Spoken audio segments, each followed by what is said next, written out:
വറഹ്മത്തുള്ളാഹി. മുഅ്മിനീങ്ങളെ, ശ്രോതാക്കളെ, ഇന്ന് ദുൽഹജ്ജ് 3. അല്ലാഹു സുബ്ഹാനഹു തആല ദുൽഹജ്ജ് 1-ലും 2-ലും 3-ലും നാം ചെയ്ത സൽക്കർമ്മങ്ങളൊക്കെ അല്ലാഹു കബൂൽ ചെയ്യുമാറാവട്ടെ. അർഹമായ പ്രതിഫലം നമുക്ക് നൽകുമാറാവട്ടെ. ഇനി പോകുന്ന ഓരോ ദിവസങ്ങൾ വളരെ പുണ്യമുള്ളതാണ്. മാത്രമല്ല, ഏറ്റവും പുണ്യമുള്ള, ഏറ്റവും ദുആക്ക് ഇജാബത്ത് കിട്ടുന്ന ദിവസമാണ് യൗമു അറഫ, അറഫാ ദിനം. അറഫാ ദിനത്തെക്കുറിച്ച് ഹബീബാൻ മുഹമ്മദുർ റസൂലുള്ളാഹി സ്വല്ലല്ലാഹു അലൈഹി വസല്ലമ തങ്ങൾ പറഞ്ഞിട്ടുണ്ട്, ഖൈറുദ് ദുആഇ ദുആഉ യൗമു അറഫ. ദുആകളിൽ വെച്ച് ഏറ്റവും ശ്രേഷ്ഠമായ ദിനം ആ അറഫാ ദിനത്തിൻ്റെ ദുആയാണെന്ന് ഹബീബാൻ മുഹമ്മദുർ റസൂലുള്ളാഹി സല്ലല്ലാഹു അലൈഹി വസല്ലമ തങ്ങൾ പറയുന്നുണ്ട്.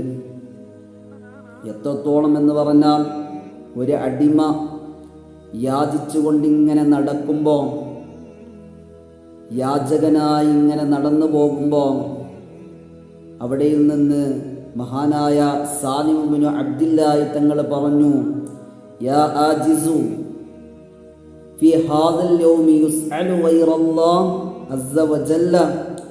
അല്ലാഹു അല്ലാത്തവരോട് ഇന്ന് യാചിക്കുകയോ, വല്ലാത്തൊരു അശക്ത ദുർബലനെ, അല്ലാഹു അല്ലാത്തവരോട് ഈ ദിവസത്തിൽ ആരെങ്കിലും യാചിക്കുമോ? കാരണം ഖൈറുദ് ദുആഇ ദുആഉ യൗമുൽ അറഫ.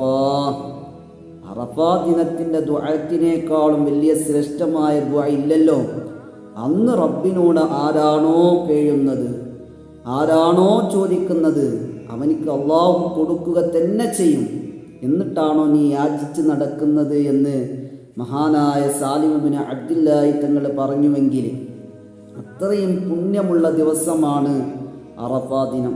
മാത്രമല്ല, അള്ളാഹുവിനോട് പ്രാർത്ഥിക്കുക എന്ന് പറയുന്നത് അള്ളാഹു വളരെ ഇഷ്ടമാണ്.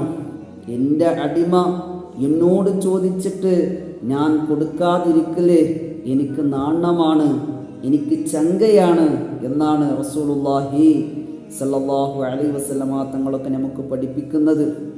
അതുകൊണ്ട് അള്ളാഹുവിനോട് മാലം യദഅ, ആരെങ്കിലും ദുആ ചെയ്തിട്ടില്ലെങ്കിൽ ഗളിബല്ലാഹു അലൈഹി, അവൻ്റെ മേൽ അള്ളാഹ്ക്ക് ദേഷ്യമാണ്, അർസമാണ് എന്ന് ഹബീബായ മുഹമ്മദുർ റസൂലുള്ളാഹി സ്വല്ലല്ലാഹു അലൈഹി വസല്ലമ തങ്ങൾ പഠിപ്പിക്കുന്നുണ്ട്.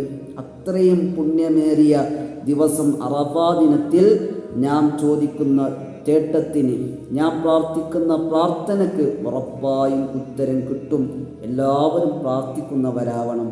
അള്ളാഹു നമുക്ക് തൗഫീഖ് നൽകട്ടെ. അള്ളാഹു നമുക്ക് തൗഫീഖ് നൽകട്ടെ.